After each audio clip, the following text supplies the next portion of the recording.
If you check the tag of any number of products, chances are high you'll find the words made in China. It seems like everything is made in China, but how did China become the factory of the world? Well, the answer is a little complicated, but we are going to lay it all out for you. Through this presentation, we will explain to you all how China expanded their economy so quickly, why everyone wants to make their products there, and what challenges they face in the future. Good afternoon to one and all present here.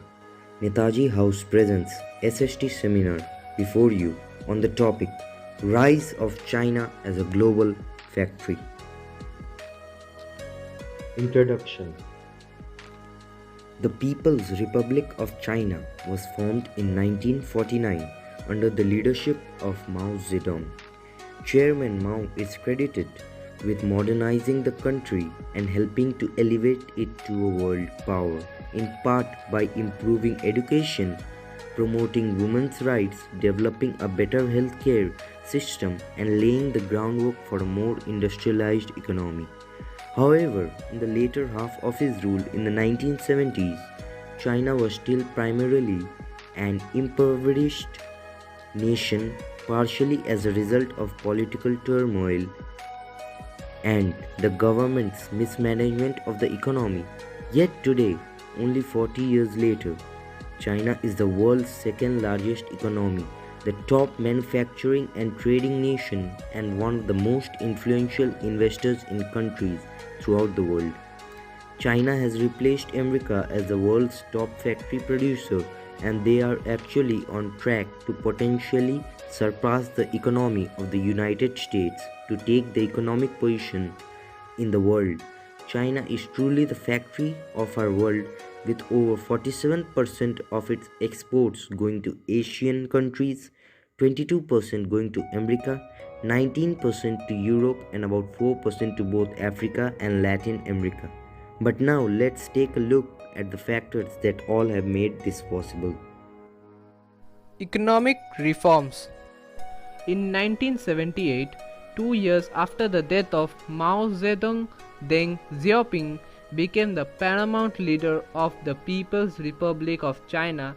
Under this, a new era of leadership, economic reforms were put into place that took China in a completely new direction and helped shift China from a more agricultural-based society to a market-oriented economy. With a major focus on foreign trade, one of the most significant reforms was the law on Chinese foreign equity joint ventures, which was introduced in 1979.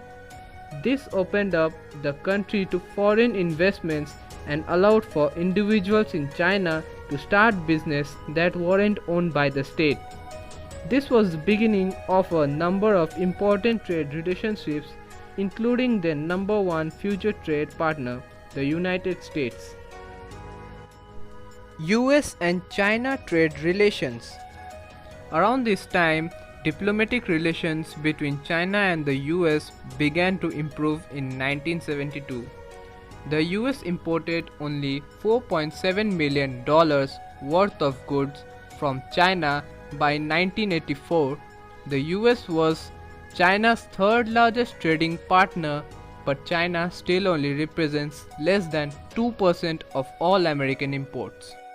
In the mid-1980s, the Chinese government began to give companies greater freedom by easing pricing restrictions and allowing them to retain their own profits and set their own wages.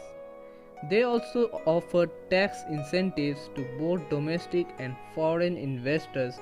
All of these reforms combined helped establish China as a major global exporter since 1985.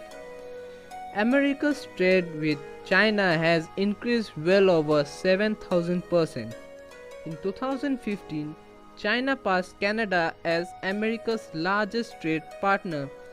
This trade relationship with US, which has been a hot topic in the news lately, has been an important part in establishing China as an economic powerhouse.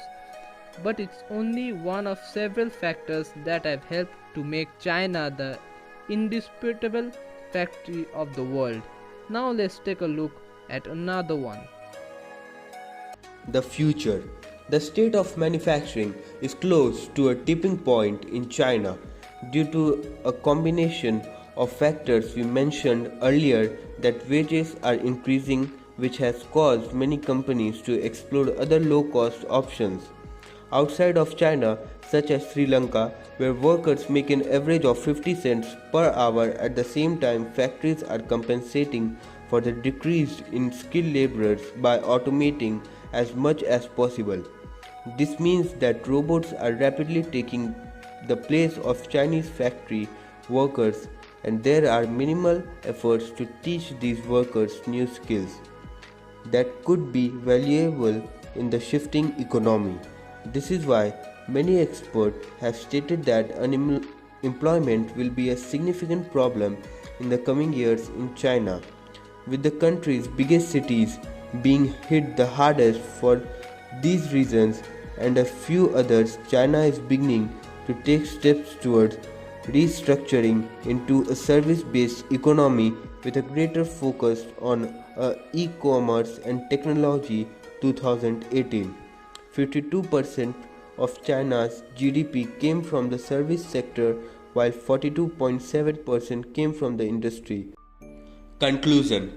China has achieved unprecedented growth over the past 40 years to become the undisputed factory of the world. Thanks to economic reforms, limited regulations, low wages, a massive workforce, and strategic trade relationship in 2010, China became the world's second largest economy behind the United States. US has held the top spot since 1871. However, China's economy is consistently expanding at about 3 times the pace of that of the United States. In 2018, China was the world's largest exporter by value, with about $2.3 trillion worth of products being sent around the globe. But there are signs that this trend may not be continuing so strongly in the years to come, as emerging economies are able to offer cheaper labor and increased profits.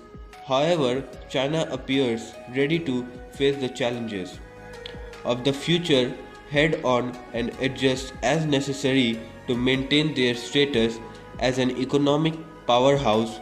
And luxuries to get even more insights on how China was able to achieve this massive economic growth.